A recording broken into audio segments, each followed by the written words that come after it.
Hi, it's me again, Noah, the value investor. But what is a value investor and what does value investing actually mean? Value investing means, as the name implies, investing with the intrinsic, the real value of a business. If you invest in a stock, you first and foremost want to make money. Gives you the eye, but he doesn't have any money. That's the problem. I can smell the money already. I can make you some real money. Well, how do you make money? Which matters to you. That's how you actually make money. Right? I don't want to crush the pogo guys. I just want to make money. And the only way to make money is to make a profit. And so, the intrinsic value of a company is the value of all the money, of all the profits that the company will generate for you as a shareholder in the future. Of course, not all these profits, not all this money is of equal value, because would you rather have $100 today or $100 in 1 year? I don't know about you, but I'd rather have $100 today, because I can invest them and earn a return of 10% and then have $110 in 1 year, rather than having just $100 in 1 year. So it's not a decision between $100 and $100. It's a decision between $110 and $100.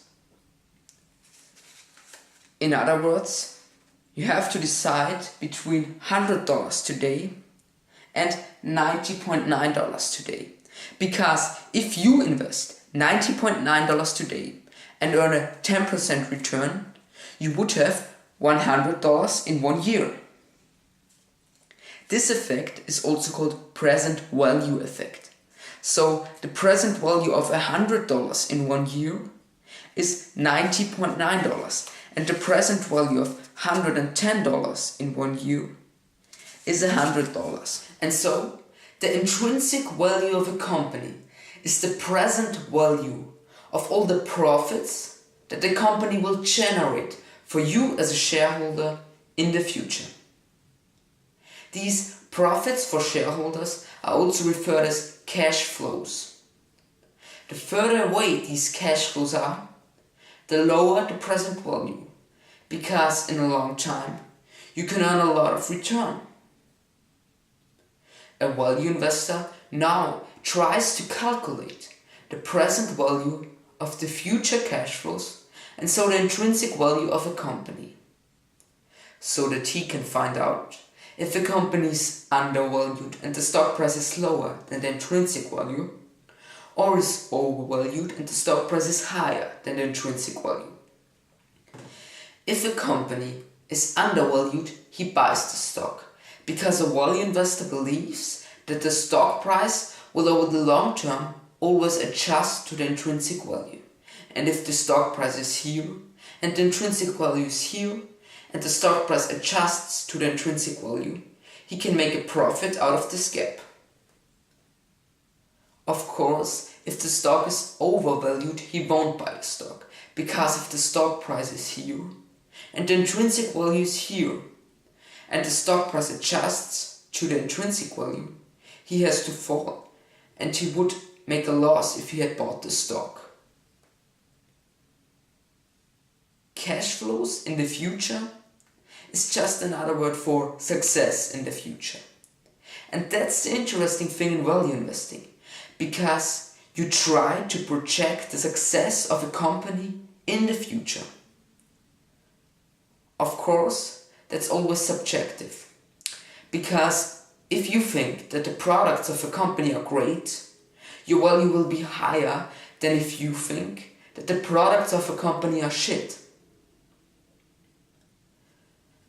Value investing is not just about numbers, statistics and balance sheets. These are just methods to put a number on what you think about a company. Value investing really is about telling a story. Telling a story about companies. Telling a story about the future of companies and the future of our world. Of course, these stories should always be realistic, because you want to get a realistic value and not a fantasy value. But also if you narrow down to realistic stories, there's enough place for creativity. And so, value investing really is about telling a story of how many people will watch Netflix in 10 years, how many people will be on Snapchat in 2018, if Coca-Cola will still be a successful brand in 10 years, and if Microsoft will still sell smartphones and tablets or just glasses. If Google will still be a successful search engine company, as it is right now, or a car company with self-driving cars. And because storytelling is such an important part of value investing, and is, I think, also such an interesting part, my first series on this channel will be about telling stories about companies, so that you can make stories on which you can later put a number and so find out the intrinsic value of a company. And I'm gonna start off today by showing how much influence different stories can have on the value of a company, and why a company like Snapchat, with a loss of $128 million in 2015, can be worth more than $20 billion. If the story of the people who invested in Snapchat for a price of 20 billion or more says that the company will be bigger than Facebook and every person around the world will be in Snapchat, while big corporations will pay Snapchat billions of dollars for advertising and the company will earn billions of profits for its shareholders, then of course the company could be worth 20 billion or even much more. But as I said, stories should always be realistic and probable. And to my mind, it's not very realistic and probable that Snapchat will be bigger than Facebook or that every person around the world will use Snapchat. What's realistic is that Snapchat will be a very successful social network with a lot of users while generating a lot of revenues from advertising and also earning a nice profit for its shareholders. Also with this story, the company could be worth 20 billion. Because also if it's making losses today, the shareholders think that the cash flows in the future and their present value will be so much higher than the current losses that the company can be worth 20 billion, also if it's worth nothing at the moment. But my story of Snapchat could also be that they will go bankrupt in 2018 because they won't find a way to make money off their users, maybe because they can't find a way for good advertising. With this story, the company will generate no revenues and no profits for shareholders. And without profits, there's no present value, and without the present value, there's no intrinsic value, and so the company would be worth nothing. You get nothing. You get nothing. You get nothing.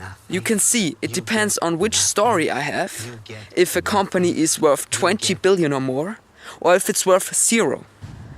Of course, a story for valuation should be a little more detailed and specific than just saying Snapchat will be big and earn a lot of money, or Snapchat will go bankrupt in 2018. A good story for valuation could look a little bit like this. Snapchat is going to be the second largest social network in 2020, with a market share of round about 25%. The company will get there mostly through organic growth, primarily affected by global networking benefits. Snapchat will benefit from the evolution of augmented reality and from the increasing share of the world's population which have smartphones. The company will earn money primarily through advertising, where there is large potential to combine advertising with the augmented reality features of the app.